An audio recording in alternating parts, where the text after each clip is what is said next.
Ben Ahmadali Asqarov, akademiklarning ichida eng keksasi, tarix fanlar doktori, professor. Hozirgi kunda O'zbekiston Milliy pedagogika universitetida professor vazifasida ishlayman.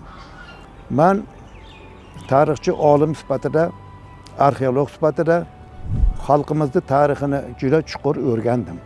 Odamzodning paydo bo'lishidan hozirgi kunga qadar bo'lgan butun jarayonlarni ko'zdan kechirdim. Men ko'rgan, men bilgan, men topgan materiallar haqida bolalarga aytib bersam, juda zavq-shavq bilan qiziqadilar.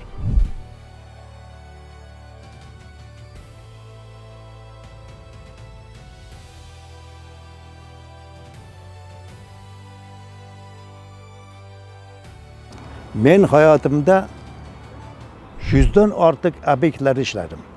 Lekin men o'rgangan obyektlarning ichida ayniqsa Sopoltepa, Jorqo'ton yodgorliklari nihoyatda katta qimmatga egadir. Nima uchun qimmatga ega? Biz o'qigan paytda o'zbek xalqini chorvador xalq, cho'pon xalqi, podachi xalq, shahar madaniyatini bular bilmaydi, davlatchilikni bilmaydi degan tasavvur bilan biz o'qitib kelgan edi. Shahar madaniyati bizda bronza davrida shakllanganligini bu Sopoltepa va Jorqo'ton yodgorliklari misolida isbotlandi. Shuning uchun biz Sopoltepani Sopol madaniyatida e'lon qildim. 5 bosqichga bo'ldim. Sopoltepa shahri qadimgi yodgorlik o'zi 4 gektardan iborat. Uni o'rtasida arka a'losi bor. Arka a'losining atrofi 3 qator mudofaa devorlaridan o'ralgan.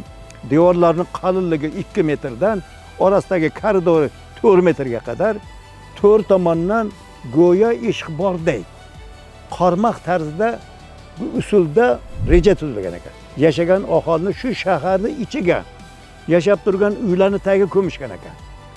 Men shu yerda 138 ta qabrni ochdim. Har bir qabrda ichidan chiqqan topilmalar o'zbek xalqi tarixini, o'troq madaniyat tarixini mavjud tasavvurlarga qarshi o'larak, zidli o'larak 1,5-2 mingga qadimlashtirib berdi. Bizda shahar madaniyatini qurish o'zimizni Sopoltepada yashagan qadimgi ajdodlarimizga xos ekanligini isbotlab berdim. Bu jahon tarixiga qo'shilgan juda katta ulkan yutuq ixtiro edi.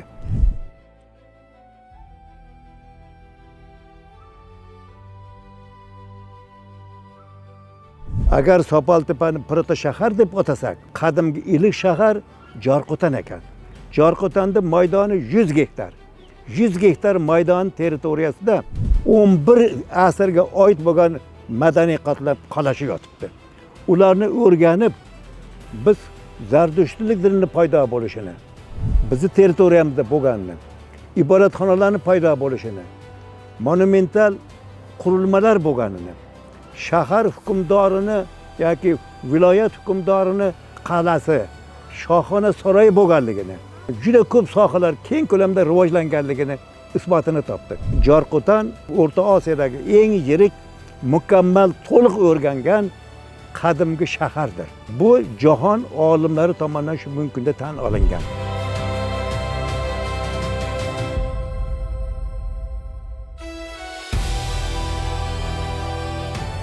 Istar edimki, bugungi yoshlar ham bizga o'xshab tarbiya topsin. Bizga o'xshab Sopoltepa, Jorqo'ton kabi yodgorliklarni olsin. Xalqimiz tarixini biz qanday e'zozlab ko'targan bo'lsak, shu ko'tarish bularga nasib etsin. Mana shu borada men bularga juda katta salohiyat, sabr toqat, halollik, poklik, insoniy fazilatlarni rivojlantirish, milliy madaniyatimizni o'rganishda juda katta hissa qo'shishlarini tilab qolaman.